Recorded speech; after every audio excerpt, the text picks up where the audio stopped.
Bismillahirrahmanirrahim. Alhamdulillahirabbil alamin. La ilaha illallah wahdahu la syarikalah. Lahul mulku wa lahul hamdu wa huwa ala kulli syai'in qadir.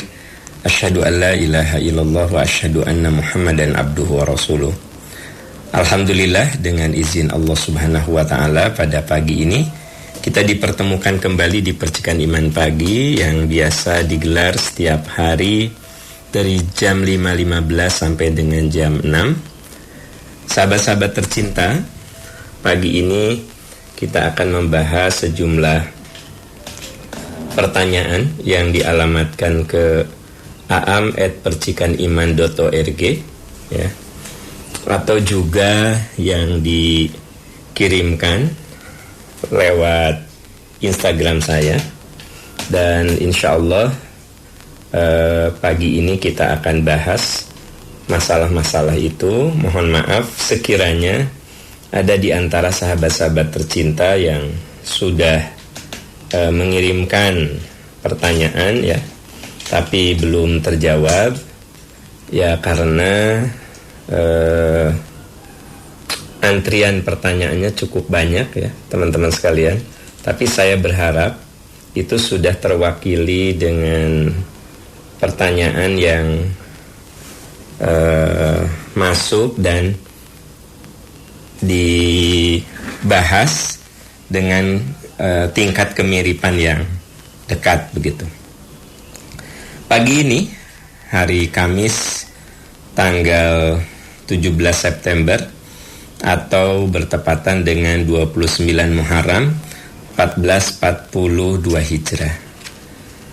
Pagi ini tak terasa di hari Kamis ini kita sudah ada di 29 Muharram 1442 Hijrah atau bertepatan dengan 17 September 2020. Ya, pagi ini kita akan bahas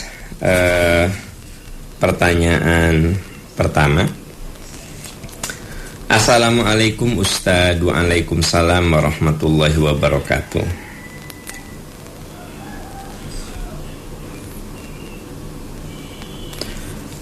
Ustaz, saya melakukan bisnis multi-level. Saya adalah reseller kedua. Tiap bulan saya setor ke reseller pertama. Dan juga dia menyetorkan kepada ketuanya tiap bulan. Singkat cerita, owner yang pertama itu kabur, sehingga saya harus bertanggung jawab pada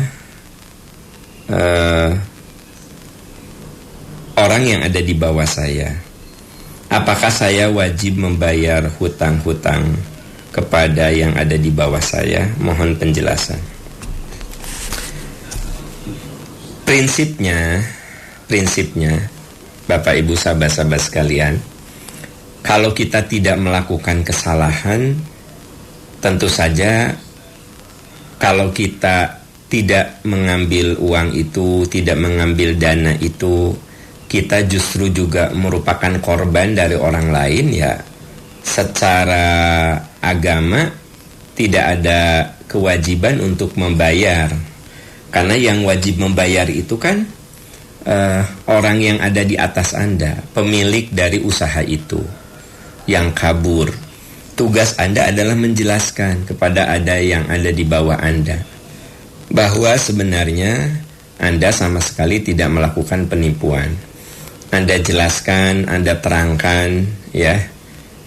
Kalau di antara mereka ada yang menuntut ganti, ya itu bagian dari resiko, Anda harus menggantinya. Tapi dengan penjelasan-penjelasan, semoga mereka bisa menerima kenyataan bahwa Anda dan dia sama-sama tertipu. Jadi intinya adalah Anda tidak berhutang, karena yang melakukan pelanggaran, yang melakukan penipuan itu adalah pemiliknya, bukan Anda. Anda mah hanya korban saja. Itu kalau secara agama. Jadi di akhirat tidak akan dituntut Anda seolah-olah berhutang kepada mereka. Yang akan dituntut adalah si pemilik usaha tersebut yang kemudian melarikan diri. Nah, itu yang perlu digarisbawahi, ya. Dan sebenarnya usaha seperti ini kan sudah berulang-ulang terjadi penipuan, ya, gitu.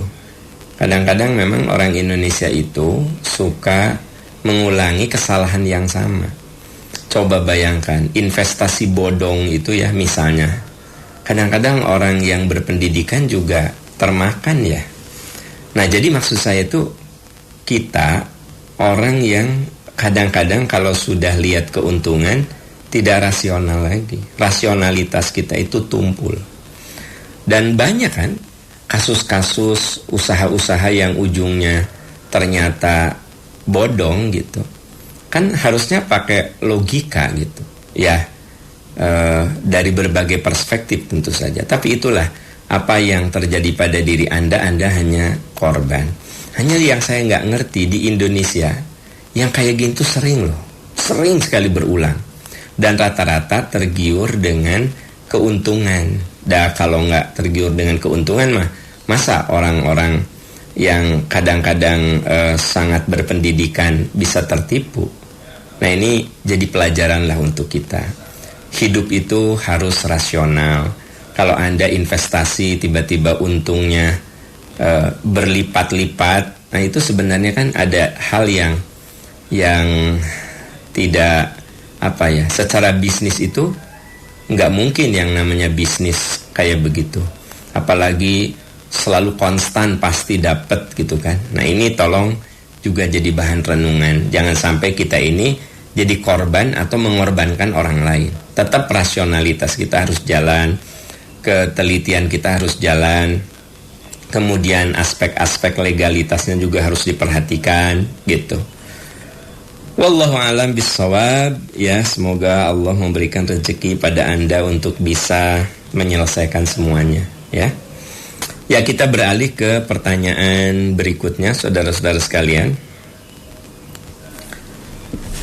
Assalamualaikum Ustadz. Waalaikumsalam warahmatullahi wabarakatuh.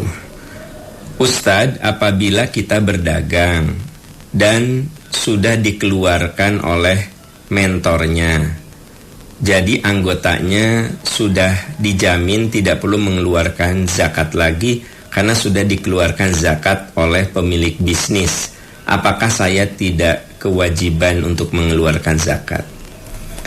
Ya, begini, kalau misalnya saya bisnis pakaian, sebut saja saya bilang, Anda kan reseller, ya, Anda reseller. Saya bilang, saudara-saudaraku sekalian, semua barang yang Anda jual sudah saya keluarkan zakatnya.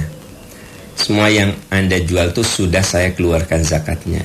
Saya jamin begitu sebagai pemilik dari usaha itu. Nah, pertanyaan Anda, kalau Anda jadi reseller, ya, apakah Anda keluarkan lagi zakatnya? Begitu kan? Ya, pertama kita harus melihat yang namanya kewajiban zakat itu ketika kita mendapatkan sesuatu dikarenakan ada sebuah modal yang kita miliki, sehingga dalam zakat perdagangan itu dikenal dengan apakah dari modal ataukah dari keuntungan. Nah, sebenarnya sekiranya saya garment membuat baju-baju begitu, ya, dan saya bilang kepada para reseller itu bahwa saya sudah keluarkan zakatnya, ya kan, gitu, saya sudah keluarkan zakatnya, itu sebenarnya bicara tentang kewajiban saya.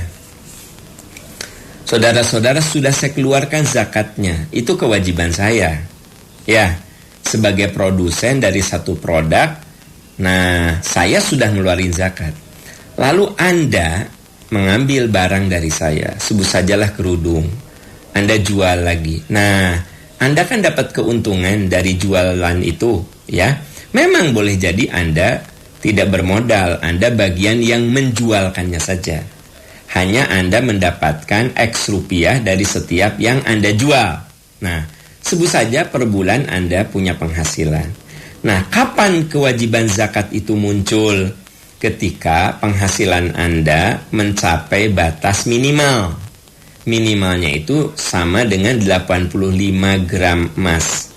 Jadi kalau penghasilan Anda ya sebagai reseller ya seharga 85 gram emas, sebut sajalah harga emas itu 1 juta, penghasilan Anda 85 juta dibagi 12, coba 85 juta ini asumsi emas 1 juta ya. Nanti kalau lebih murah lagi ya hasilnya jadi lebih kecil lagi. Jadi asumsikan bahwa harga emas 1 juta, 85 gram dikali 1 juta, ya berarti kan 85 juta dibagi 12. Nah, kalau penghasilan Anda dalam sebulan itu belum mencapai sebesar 85 juta dibagi 12, sebenarnya Anda belum kena kewajiban zakat. Kalaupun mau, Anda tinggal bersedekah saja. Jadi kita sebagai penjual tidak bisa mengandalkan jaminan orang yang punya barang. Nah, itu mah kewajiban dia. Ya, coba kalau Anda berjualan, tentu saja Anda ngambil barang itu, misalnya Anda ngambil barang itu dari saya. Kan beda, saya mah zakat saya, kewajiban saya gitu kan. Nah, Anda juga kewajiban Anda. Jadi Anda tidak bisa bilang gini, aku si Pak Haji geus dikeluarkan zakatnya, udah kita nggak usah keluarin zakat. Nih, kalau ternyata penghasilan Anda per bulan itu ya sama dengan 85 gram dibagi 12, nah, maka sebenarnya udah wajib zakat. Dari mana? Dari penghasilan. Kenapa? Karena kan Anda ngambil barang, bukan Anda memodali barang itu. Anda reseller gitu ya, Anda ikut menjualkan. Nah, tapi paham itu juga kan saya bermodal. Iya bermodal pasti. Makanya gampang hitungnya, keluarkan zakat dari penghasilan Anda 2,5% gitu, bukan dari penghasilan kotor, dari keuntungan bersih ya. Dari keuntungan bersih keluarkan zakat 2,5%. Anda bisa menjual 10 juta, nah untungnya 1 juta, keluarkan 2,5% dari 1 juta. Ternyata 1 juta itu digunakan untuk beli pulsa, digunakan untuk itu. Bersihnya itu 700.000. Nah, keluarkan dari 700.000. Tapi 700.000 itu sebenarnya belum mencapai nisab. Kalau merujuk kepada rumus 85 kali harga emas dibagi 12. Jadi kalau sebulan itu Anda cuma 700.000, keuntungannya ya belum kena zakat. Gitu. Ya, wallahu a'lam bishawab. Wallahu a'lam bishawab. Ya, kita beralih ke pertanyaan berikutnya. Assalamualaikum Ustadz. Waalaikumsalam warahmatullahi wabarakatuh. Hadis Muslim menyebutkan bila manusia mati terputus amalnya kecuali 3: sedekah jariah, ilmu yang bermanfaat, dan anak soleh. Kalau cucu apakah termasuk anak yang soleh? Termasuk amal jariah untuk kakek neneknya yang sudah meninggal? Ya, kalau kita lihat di dalam surat Ar-Ra'du, lihat Ar-Ra'du ayat 20-24, di situ ada kalimat jannatu adni yadkhulunaha wa man sholaha min abaihim. Mereka masuk ke dalam surga beserta orang-orang soleh dari nenek moyang mereka, pasangan hidup mereka, anak cucu mereka. Jannatu adni yadkhulunaha wa man sholaha min abaihim wa azwajihim wa dzurriyyatihim. Jadi kalau kita jadi orang soleh, ya tentu nenek moyang kita akan mendapatkan jariah dari kesolehan kita. Bukan hanya orang tua kita, tapi kakek nenek kita juga. Kalau kita rujuk kepada surat Ar-Ra'du ayat 20 sampai dengan 24. Di situ ada kalimat jannatu adnin. Mereka masuk ke dalam surga. Ini ayat 23-nya sebenarnya. Jannatu adni yadkhulunaha wa man sholaha min abaihim. Mereka masuk ke dalam surga Aden beserta orang-orang soleh dari nenek moyang mereka. Nah, nenek moyang mereka ya, itu sebabnya kita kudu berjuang untuk supaya anak-anak kita soleh Karena itu secara tidak langsung akan jadi jariah juga untuk orang tua kita. Itu sebabnya coba doa agar keturunan kita soleh apa? Robbana hablana min azwajina wa dzurriyyatina. Ya Allah, berikan kepada kami pasangan hidup dan keturunan yang soleh. Berarti jariah itu bukan hanya untuk orang tuanya semata, tapi juga untuk kakek neneknya, uyutnya. Kenapa? Karena doanya apa? Robbana hablana min azwajina wa dzurriyyatina. Dzurriyyat itu bukan hanya anak, tapi juga cucu, ya.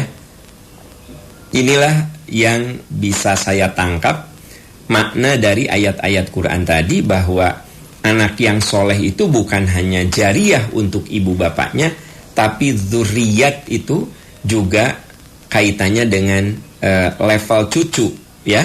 Nah, kalau cucu kita soleh kan jadi jariah untuk kita. Itu yang termaktub dalam doa di Al-Furqan ayat 74. Wallahu a'lam bissawab. Ustadz, pertanyaan berikutnya. Ustadz, hadis yang mengatakan anak yang soleh, bagaimana kalau saya tidak punya anak kandung, tapi punya anak angkat atau anak didik? Apakah itu juga akan jadi jariah? Iya, karena ayat hadisnya juga kan pakai kata waladun, bukan ibnun. Jadi teman-teman sekalian, sahabat-sahabat tercinta, bahasa hadis itu ada waladun, ada ibnun. Kalau ibnun itu artinya anak yang ibnun itu anak yang ada kaitan dengan genetik kita. Makanya di akte kelahiran disebutnya bin. Aam Amiruddin bin Nurdin. Bin, bukan walad. Ya, itu sudah diadopsi dalam bahasa kita. Kalau perempuan binti kan. Nah, Aam Amiruddin bin. Nah, hadis tadi ya disebutnya juga waladun solihun yadulahu, bukan ibnun. Waladun. Berarti waladun itu tidak harus anak kandung. Bisa anak angkat, bisa anak didik, ya, bisa anak asuh. Itu bisa jadi jariah. Kalau kita punya anak didik, lalu kita bina dia sampai jadi anak yang soleh, nah kita tuh dapat jariah dari anak didik kita. Atau kita punya anak angkat, ya. Anak angkat itu kita didik dengan segala kesungguhan, maka itu pun bisa menjadi kategori anak yang menjadi jariah gitu. Itu yang harus digarisbawahi. Jadi anak yang jadi jariah itu tidak selamanya harus anak kandung. Bisa anak didik, bisa anak asuh, ya. Bisa anak angkat. Yang penting ada kontribusi kita untuk menjadikan dia itu sebagai anak-anak yang soleh. Sekali lagi karena hadisnya menggunakan kata waladun solihun, ya, bukan ibnun atau bintun. Karena kalau ibnun bintun baru itu anak biologis. Kalau waladun itu tidak selamanya harus anak biologis. Wallahu a'lam bishawab. Ya, kita beralih ke pertanyaan berikutnya. Assalamualaikum Ustadz. Waalaikumsalam warahmatullahi wabarakatuh. Ustadz, bagaimana hukumnya kita tidur satu kasur dengan kucing? Mohon penjelasan. Ya, tidak ada larangan kita tidur sama kucing, ya. Karena zaman Rasulullah juga ada beberapa sahabat yang mencintai kucing. Salah satunya yang sering kita panggil dengan Abu Hurairah, ya. Abu Hurairah itu nama panggilan. Abu itu ayah, Hurairah itu kucing. Kenapa? Abu Hurairah mah kemana-mana teh bawa-bawa kucing, ngagegendong ucing gitu, ya.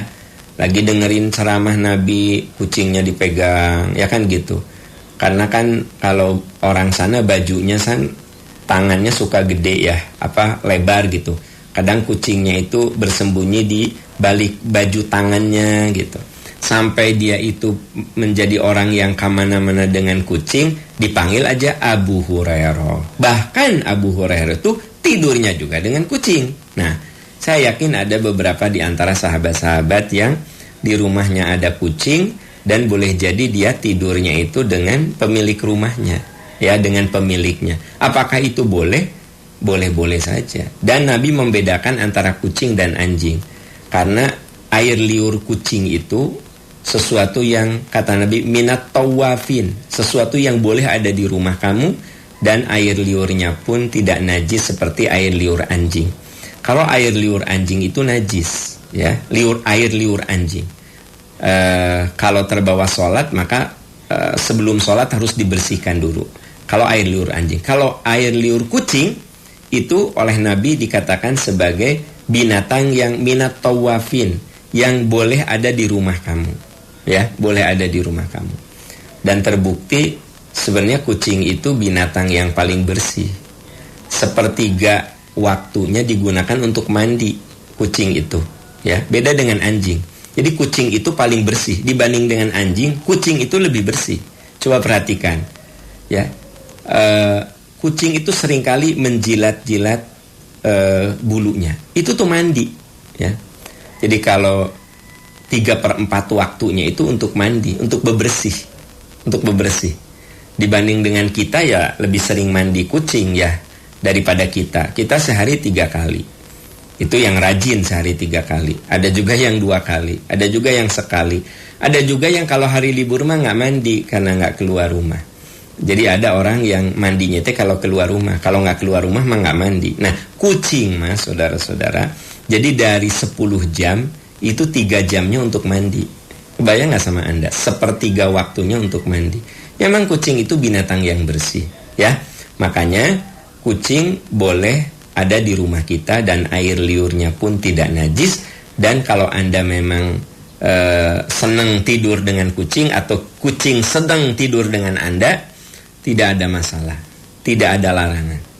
Wallahu a'lam bishawab. Ya, kita beralih ke pertanyaan berikutnya. Ustadz, Assalamualaikum Ustadz. Waalaikumsalam.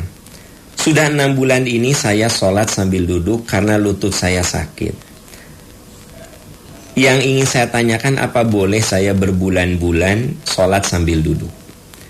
Ibu, ya, Islam itu agama yang selalu memberikan kemudahan. Di dalam Al-Quran banyak ayat yang menunjukkan bahwa kita kalau tidak melakukan sesuatu secara sempurna, bisa dilakukan alternatifnya. Itu yang disebut dengan takhfif, ya. Wudu, kalau tidak ada air atau sakit, ada takhfif, ada keringanan dengan tayamum. Itu kan lebih ringan. Sholat itu harus sambil berdiri. Sholli qa'iman, sholat kamu sambil berdiri. Fa'illam tastati, tapi kalau kamu tidak bisa sholat sambil berdiri, faqa'idan, kamu sholat sambil duduk, ya. Kalau kamu tidak mampu sholat sambil duduk, fa'ala janbin, maka kamu boleh sholat sambil berbaring. Ini isyarat apa? Ini isyarat bahwa Islam itu agama yang selalu memberikan alternatif. Dan alternatif itu untuk meringankan beban hidup kita. Ibu jangan merasa bersalah, jangan merasa sholat saya tidak sempurna. Kenapa? Karena saya kan sholatnya sambil duduk. Pahala ibu yang sholat sambil duduk sama aja dengan pahala orang lain yang berdiri. Karena ibu sholat sambil duduknya kan karena lutut sakit. Tidak apa-apa. Jadi jangan merasa, aduh sholat saya tidak sempurna, ya. Sholat ibu tetap sempurna, pahala ibu tetap sempurna. Karena apa? Karena uzur, ya. Bahkan kalau kita punya kebiasaan yang rutin, lalu kita tidak melaksanakannya dikarenakan sebut sajalah sakit, maka pahala yang rutin kita lakukan itu ngalir, ya. Ada orang yang selalu rawatib. Ternyata satu saat beliau sakit, sehingga sholatnya cuma yang wajib saja, rawatib tidak lakukan. Maka dia dapat pahala ibadah rawatib itu. Kenapa? Karena dia tidak melakukannya bukan karena malas, karena sakit. Ada orang yang rajin saum Senin Kamis. Dia sakit, sehingga sekarang dia tidak bisa saum Senin Kamis. Maka dia akan mendapatkan pahala seperti seolah dia itu saum pada hari itu dan hari berikutnya. Kenapa? Karena dia tidak saum itu bukan karena malas, karena sakit. Nah, Bapak Ibu, Itu sebabnya kalau Anda baca buku kumpulan hadis Riyadus Shalihin, di situ ada hadis-hadis yang berbicara tentang niat, ya. Di situ diungkap ada orang yang berlinang air mata karena dia tidak bisa ikut berjihad dengan Rasul karena dia sakit. Dia berlinang air mata itu karena aduh sedih kok saya nggak bisa ikut. Lalu Nabi mengatakan, walaupun kamu berbaring, kamu akan mendapatkan pahala seperti saudara-saudaramu yang melewati lembah dan berhadapan dengan musuh. Nah, mirip seperti ada orang yang cerita sama saya, Ustadz, saya teh sekarang udah gak pernah ke majelis taklim. Gak pernah saya mah, karena kan ibu saya sakit, saya ngurus ibu saya, ibu saya selalu ingin ditemani saya, sehingga saya mah udah gak pernah ke majelis taklim lagi. Ibu ini tadinya rajin ke majelis taklim. Saya bilang, ibu, jadikanlah orang tuamu sebagai pintu surga. Boleh jadi ibu tidak datang ke majelis taklim, ya, itu karena ibu ngurus orang tua. Boleh jadi pahalanya jauh-jauh lebih besar daripada Anda ngaji ke sana kemari gitu. Nah, jadi ternyata dalam Islam itu pertama nawaitu memang menjadi sangat penting. Innamal a'malu binniyat. Setiap amal itu bergantung dengan niat itu, sungguh itu kalimat yang kata Imam Asy-Syafi'i rahimahullah, dia itu sepertiganya agama. Jadi innamal a'malu binniyat, sesungguhnya setiap amal itu bergantung niat. Beliau katakan itu sepertiga agama. Kenapa? Karena segala sesuatu itu ditentukan oleh niat yang yang ada dalam hati kita. Itu sebabnya setiap ibadah kita harus luruskan hati kita, niat kita. Wa ma umiru illa liya'budullaha mukhlishina lahuddina hunafa wa yuqimus sholata wa yu'tuz zakat wa dzalika dinul qayyimah. Jadi agama lurus itu yaitu orang yang beribadah kepada Allah semata-mata karena menjalankan agamanya. Semata-mata. Selama semata-mata karena kita ingin dapat ridho Allah, sekalipun kita tidak bisa melaksanakannya, sesungguhnya kita dapat pahala seperti yang kita niatkan. Kembali ke pertanyaan ibu sholat sambil duduk karena memang ibu sakit. Maka walaupun ibu sholat sambil duduk, pahala ibu sama seperti sholat normal, ya, seperti sholat ketika ibu sehat. Semoga ibu diberi kesehatan sehingga ibu bisa melaksanakan sholat secara biasa, ya. Semoga juga diberi kesabaran. Ibu, kalau kita lagi diberi sakit, gambarkan kita ini sedang disayangi Allah dan dosa-dosa kita sedang dibersihkan. Kalau ada besi berkarat, itu kan suka diamplas, ya. Nah, katanya rasa sakit saat kita diberi ujian sakit itu seperti hamplas yang menggosok, membersihkan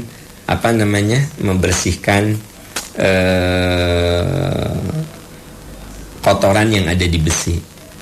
Karat yang ada di besi itu digosok dengan amplas. Nah, Anda teman-teman yang sedang sakit, bayangkan itu kasih sayang Allah dan Allah sedang melebur kesalahan-kesalahan kita, ya. Sehingga kita selalu bersyukur dan menerima apa yang Allah berikan, ujian yang Allah berikan pada kita. Ya, pertanyaan berikutnya. Assalamualaikum Ustadz.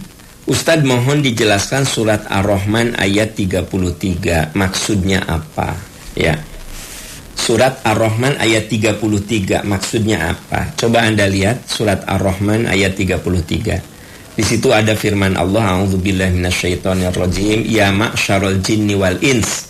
Wahai bangsa jin dan manusia, ya, ini stata'tum an tanfudhu min aqtaris samawati wal ard fanfudhu.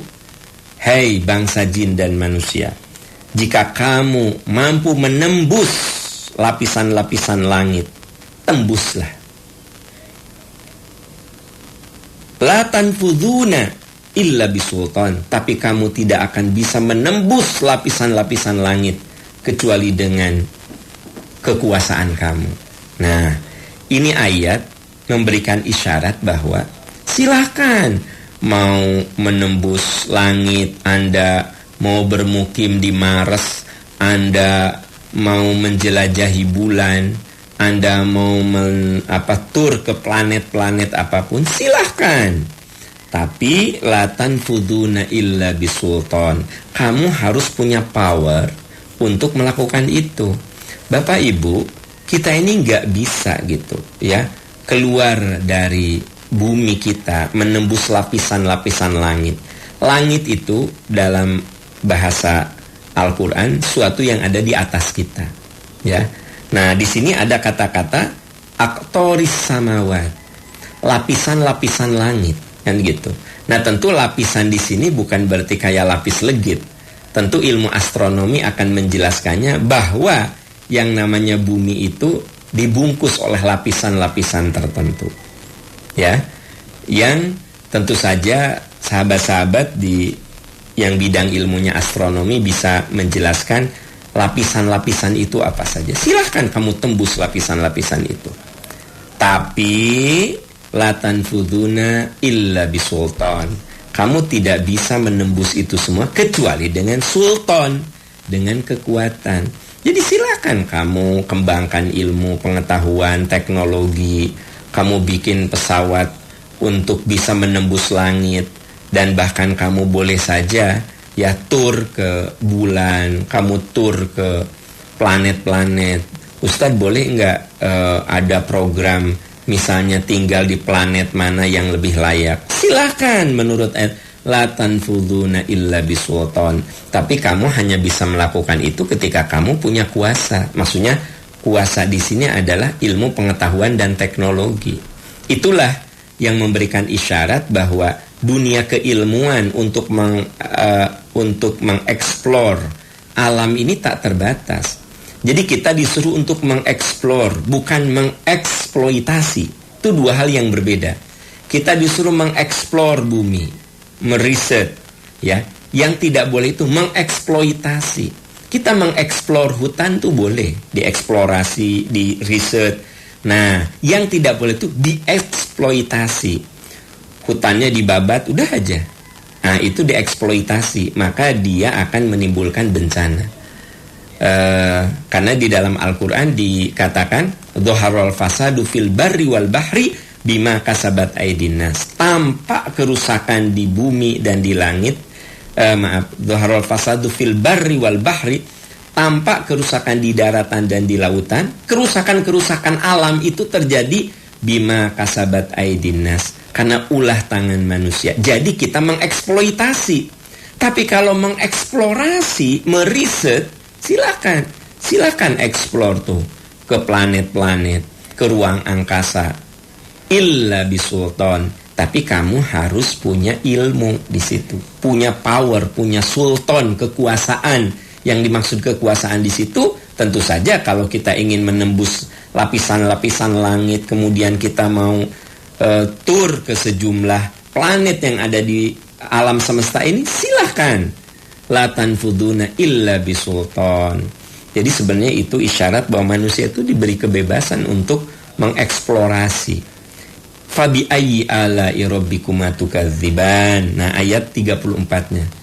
Maka nikmat mana lagi yang akan kamu dustakan setelah kami berikan kepada kamu keleluasan untuk mengeksplorasi, untuk mengeksplor apa yang ada di muka bumi ini, dan kamu bisa lakukan itu dengan kekuasaan ilmu. Coba, nikmat mana lagi yang akan kamu dustakan? Fabi ayyi ala'i rabbikuma tukadziban. Nikmat mana lagi yang akan kamu dustakan? Nah, itu isyarat saudara-saudara sekalian bahwa memang Allah Subhanahu wa ta'ala memberikan kepada kita itu perangkat untuk digunakan secara proporsional. Coba Anda lihat lagi di dalam surat Al-Mulk ayat 23. Qul huwallazi ansha'akum wa ja'ala lakumus sam'a wal absara wal af'idata qalilan ma tashkurun. Di situ jelas sekali dikatakan Allah telah menciptakan kamu. Qul huwallazi ansha'akum. Allah menciptakan kamu. Wa ja'ala lakumus sam'a, dan Allah memberikan kepadamu pendengaran, penglihatan, hati, pikiran. Qalilan ma tashkurun. Sedikit sekali kamu berterima kasih. Artinya, apa yang Allah berikan kepada kita itu perangkat-perangkat yang luar biasa dahsyatnya. Tapi sayang sekali, sedikit sekali manusia yang berterima kasih atas segala pemberian Allah kepada kita. Itulah di ayat ini ketika Allah menyuruh, ya ma'syarul jinni wal ins, hai penghuni, hai bangsa manusia dan jin, ini statoktum antanfudhu min aqtori samawati wal ard. Kalau kamu ingin menembus lapisan-lapisan langit dan bumi, jadi kalau nggak nembus langit, dalam bumi, ya silahkan telusuri bumi, ya fanfudhu, lakukan saja. Tapi ingat, la tanfudhuna illa bisultan. Kamu tidak bisa melakukan itu kecuali kamu punya kekuatan, punya ilmunya. Maka tugas kita adalah kudu menjadi pembelajar pada bidangnya masing-masing. Wallahu a'lam bissawab. Ya. Kita beralih ke pertanyaan berikutnya. Assalamualaikum Ustadz. Waalaikumsalam warahmatullah. Ustadz, kalau kita meminjamkan emas kepada teman, boleh enggak kita minta dikembalikan dengan harga emas terbaru? Itu ya. Jadi kalau Anda meminjamkan kalung, ketika harga emas itu 500.000. Nah sekarang harga emasnya sudah 800.000. Anda bilang, aku kan minjemin emas, kamu kembaliin emas lagi ya, gitu. Boleh tidak? Boleh. Anda bukan riba, tapi gini, saya meminjamkan emas. Sebut saja, saya minjemin emas 10 gram. Ya, Anda balikin lagi ke saya dalam bentuk emas, ya. Yang mana harga emas sekarang ini sudah 800.000, padahal dulu 400.000. Apakah itu riba? Ya bukan riba, karena saya minta itu dikembalikan dalam bentuk benda lagi, gitu. Enggak paham, ini mas seharga benda itu. Iya, tapi masalahnya saya meminjamkannya bukan uang, saya meminjamkannya emas, ya 10 gram saya pinjamkan. Pas Anda bayar sekarang, Pak Am gimana? Ya saya mah minta 10 gram lagi. Dulu kan saya minjemin Anda 10 gram, ya udah 10 gram lagi. Si Pak Am riba, dulu harga emas 500.000, sekarang 800. Enggak, akadnya adalah Anda meminjam emas. Ya udah kembalikan emas lagi. Walaupun emas sekarang misalnya jadi 5 juta, ya tidak riba dah. Saya mau meminjamkan emas, ya kan gitu. Bukan hanya emas, ya. Tanah juga begitu. Ya. Misalnya Anda pinjam tanah saya, ya. Nah, saya bilang, saya ingin dibayar dengan tanah lagi ya, gitu. Dulu tanah itu kalau saya jual semeter 1 juta. Sekarang udah 10 juta. Anda mau bayar, ya saya minta tanah lagi. Ya. Nah, bukan berarti riba memang. Saya minjemin tanah, ya saya ingin balikin tanah lagi. Riba bukan? Bukan. Saya minjemin emas, kemudian Anda bayar dengan emas lagi, riba bukan? Bukan. Emas nama tidak bertambah, 5 gram ya tetap 5 gram, gitu. Bahwa kemudian secara nominal jadi lebih mahal, itu makan bukan karena keinginan saya. Itu mah kondisi pasar yang menyebabkan harga emas itu naik, kan gitu. Ya. Wallahu a'lam bishawab. Ya, kita beralih ke pertanyaan berikutnya. Ya. Assalamualaikum Ustadz. Waalaikumsalam warahmatullahi wabarakatuh. Ustadz, bolehkah kita membantu tetangga yang non-muslim? Padahal yang muslim juga ada. Ya, begini Bu. Kalau kita mau nolong, sebenarnya Anda tidak perlu bertanya muslim atau non-muslim, ya. Kalau ternyata yang paling membutuhkan itu non-muslim, ya tolong saja. Ya nggak sih? Jadi dalam Islam itu kalau sudah hubungan antar manusia, kita tidak membedakan muslim dan non-muslim. Kalau ibu punya tetangga, yang paling nempel dengan rumah ibu itu yang non-muslim, ya. Nah, kemudian yang bersangkutan itu butuh bantuan ibu, sebutlah butuh sembako begitu. Gimana? Ya silahkan. Tapi Pak Am, yang muslim juga ada yang butuh sembako. Ya tapi masalahnya secara posisi dia itu nempel dengan rumah Anda gitu. Kan kita disuruh untuk berbuat baik kalau dalam tetangga itu ke yang nempel dulu dengan rumah kita gitu. Kenapa coba? Ya kalau ada apa-apa kan pasti tetangga dekat dulu. Coba Anda lihat di Quran ya, karena ayatnya banyak, ayatnya panjang. Di situ diungkapkan hendaklah kita berbuat baik kepada tetangga dekat dan tetangga jauh. Apa itu yang dimaksud dengan tetangga dekat? Bisa bermakna tetangga dekat ya secara fisik dekat gitu. Dia paling dekat dengan kita. Maka dahulukan berbuat baik kepada tetangga yang paling dekat. Nanti ada tetangga yang jauh. 2 rumah dari situ, 3 rumah dari situ, 10 rumah dari situ. Nah jadi kalau Anda mau berbuat baik kepada tetangga, ya selama orang itu memang membutuhkan bantuan kita, ya maka bantulah sekalipun dia berbeda agama dengan kita. Betapa Islam itu agama yang agung. Ketika kita menolong, kita tidak perlu bertanya kamu agamanya apa, tolong saja. Dan bahkan ketika Allah berfirman kezoliman, Allah mengatakan la yajrimannakum syana'anu qaumin ala alla ta'dilu i'dilu huwa aqrabu littaqwa. Jangan sekali-kali ketidaksukaan kamu terhadap orang lain membuat kamu tidak adil. Jadi kita ini harus menegakkan keadilan sekalipun kepada musuh kita. Ya, gitu. Nah, sekalipun kepada yang berbeda agama dengan kita, keadilan itu harus ditegakkan. Kenapa? Karena Islam itu agama yang menyuruh kita berlaku adil. Dan Islam itu agama yang menyuruh kita berbuat baik kepada siapapun tanpa melihat perbedaan suku, perbedaan agama, perbedaan bangsa. Kalau mau berbuat baik, berbuat baiklah. Nah, ketika Anda berbuat baik kepada yang beda agama, apakah Anda dapat pahala? Ya tentu saja. Wa ahsin kama ahsanallahu ilaik. Berbuat baiklah kamu.